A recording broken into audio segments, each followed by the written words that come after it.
জুরাইজ অনেক বড় আল্লাহর ওলি, পাহাড়ের উপরে তার বাড়ি। সাইয়েদনা ইব্রাহিম মুসলিম বিশ্বের জাতির পিতা, ওনার বাপ হচ্ছে কাফের মুশরিক। নাম কি? আজার। মা বাবার খেদমত করব, তাদের কাছ থেকে দোয়া নিব, খবরদার মা বাবাকে হাদিয়া দিব। অনেকে মা বাবারে হাদিয়া না দিয়া এদিক সেদিক হাদিয়া দেয়, আছে না নাই?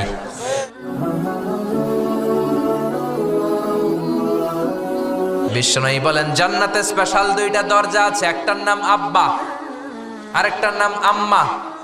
একটা দরজার নাম আল আব, আরেকটার নাম আল উম।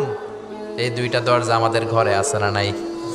বিষ্ণু বলেন হুমা জান্নাতুকা ওয়া নারুক, বাবা মাই তোমার জান্নাত, বাবা মাই তোমার জাহান্নাম। এখন বাবা মার সাথে কি আচরণ করবা এটা তোমার সিদ্ধান্ত। The decision is yours. সিদ্ধান্ত তোমার। তুমি কি ভালো আচরণ করে জান্নাত কামাবা না জাহান্নামী হবা? চিল্লা এখন ঠিক কিনা? বাবা